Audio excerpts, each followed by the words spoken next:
In today's video, I'm going to be comparing two of the most popular drones out there on the market, the DJI Mini 4 Pro and the DJI Avata 2. I've had a surprising amount of people ask me to make a video comparing these two drones, even if they are really built for completely different purposes. But they are priced similarly and have somewhat similar specs, and the reality is most people just don't know the difference because they're not as big of drone nerds as me. My goal by the end of this video is for you to know exactly which one is best for you.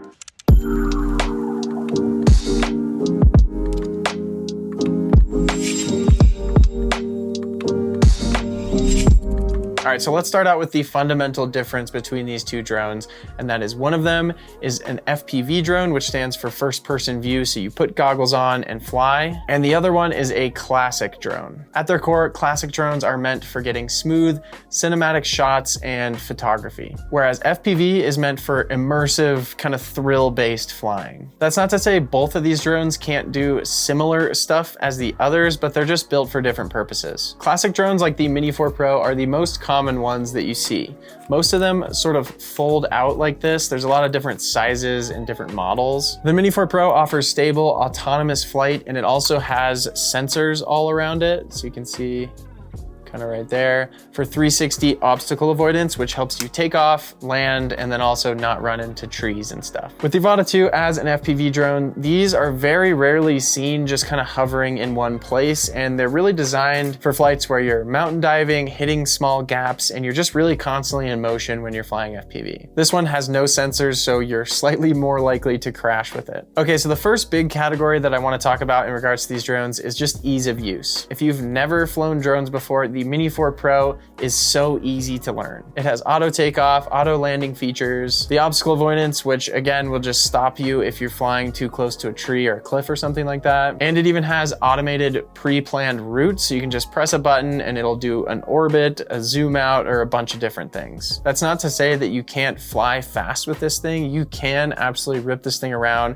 turn off the sensors, get close to obstacles, and still do that. But it's more meant for kind of slower pace flying. Whereas the Avata 2 is primarily an FPV drone, which allows you to fly in full manual mode and have complete control of the drone. This just allows you to get more dynamic, fast-paced shots. For example, one of my favorite things to do with FPV drones is mountain diving. So you can go to the top of a mountain and invert the drone like this and just bomb straight to the bottom. In addition, you can do flips and rolls and you just have total control. FPV drone flying is my personal favorite just because it's so immersive. You put the goggles on and it literally feels like you're flying. Here's an example of what you can do when you're flying on full manual mode with the Avata. Earlier this year, I was on a motorcycle trip in Peru and we went and visited one of the tallest waterfalls in the world. And because I did have the Avata, I was able to dive down the entire thing. We also flew the Mini 4 Pro, and as you can see, the shots are still great, but it's just sort of a different style. However, learning to fly FPV is not the simplest task. Even if you've flown normal drones before, flying FPV is completely different. I recommend everyone who starts flying FPV to get at least 30 hours in an FPV simulator before you even fly a real drone. I have a video on my page that goes over the entire process of learning FPV, so if you decide to go with the Avata, definitely check that video out. But you don't have to fly the Avata 2 in manual mode. There's normal mode and sport mode, which basically just limit the amount of tilt you can have, so you're not going to fully flip over and crash into the ground. And it's a little more similar to how the Mini 4 Pro flies,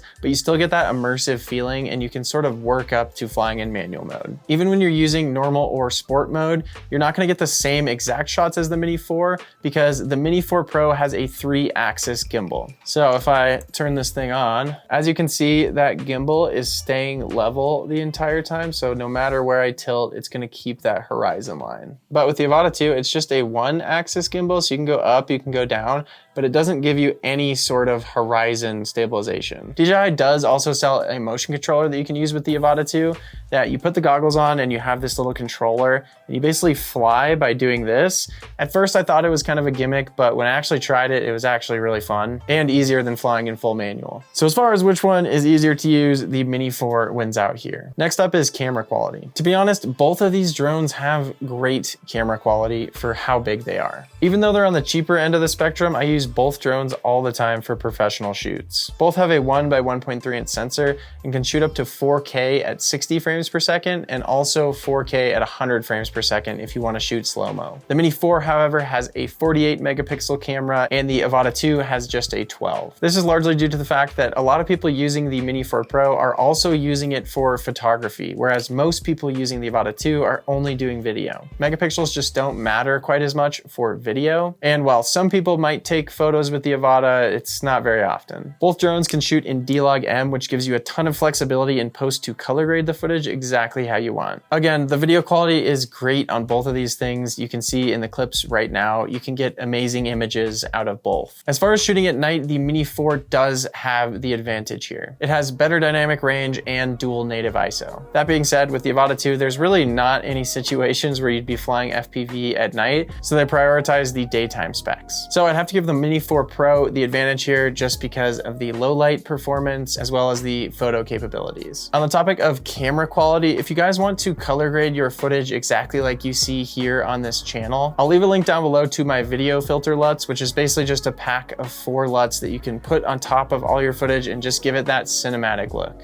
Okay, next up is battery life. As you can imagine, these vary wildly just because the drones are meant for different things. The more aggressive flying style on the Avata 2 only allows for 10 to 15 minutes of battery. That's the on paper time. Realistically, I get between 8 to 10 minutes. The Mini 4 on paper is 30 to 35 minutes. Again, realistically, I usually get between 20 and 25 minutes because I'm just absolutely ripping around the whole time. So obviously the Mini 4 Pro wins here by a wide margin. Next up, let's talk about range, because range and battery life are just inevitably intertwined. Both use DJI's OcuSync 4 technology, which allows you to have great connection at insane distances. And the actual connection isn't really the problem with range, it's the battery life. Because at a certain point, you're gonna have to flip around and come back. So because you have a lot more battery time, the range is also better on the Mini 4. I've gotten my Avata 2 out to 4.3 kilometers, which is actually insane for an FPV drone, but I've seen people test the Mini 4 Pro and get out to almost 6 kilometers. So again, Mini 4 Pro has the edge. Next up, let's talk about portability. So this is the bag that the Mini 4 comes in if you get the Fly More combo,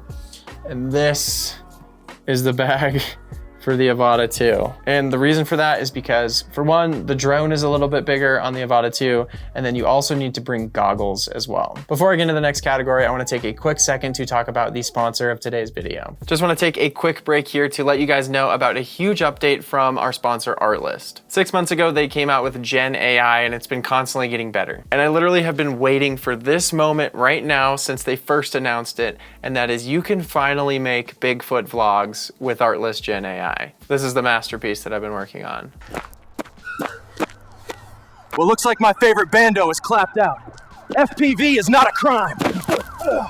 Playing around with it is honestly so much fun, and you can just get so creative with things. But on a more real note, yes, Artlist has finally introduced VO3, which allows us to not only create videos, but to have music, sound effects, and even dialogue baked into the video. So if you want to create a Bigfoot vlog style shot, you just type in your prompt, let Artlist know what dialogue you want it to be in, and boom, you have your results. They also made improvements for the prompting, so now Artlist recognizes things when you type like dolly zoom or low angle tracking shot. So if I want a low angle tracking shot of an ant crawling on the ground, I just type that in and the results are great. They've also made improvements to the video quality that just makes it look more realistic. Again, this just makes creating clips that fit into whatever project you're working on so easy. If you want to try any of this out, hit the link down in the description below and you'll get 2 free months on me. Huge thanks to Artlist for supporting creators and just making tools that are insanely powerful, super easy. All right, now let's get back to the video. So the last category that I want to talk about is the most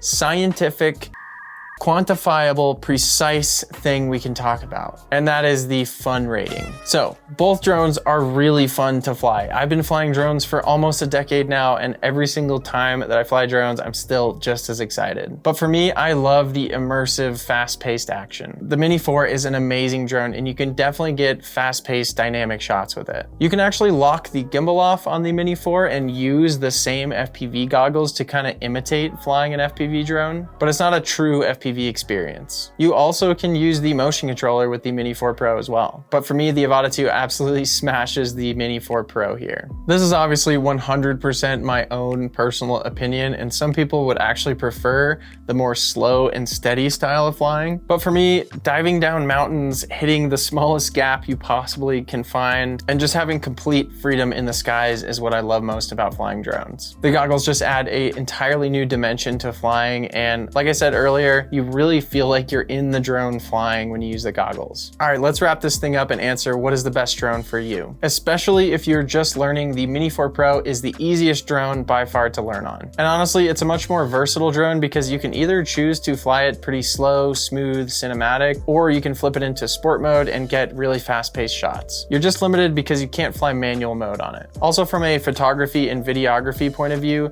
you can just do a lot more with the Mini 4. On the other hand, if you're just looking for a fun drone that is insanely immersive to fly, you can get fast-paced, dynamic shots, the Avata 2 is for you. Anyways, guys, I really hope that makes your decision-making process a little bit easier and just explained what the differences are between these two drones. At the end of the day, both of them are amazing drones, and I have individual reviews for both of these drones on my channel, so you can go check that out after you're done watching this video. And if you're already gonna buy either of these two drones, I have affiliate links down in the description, and I just get a small kickback from that, which just helps me make more videos like this. Thank you so much for watching. I'll see you on the next one. Peace.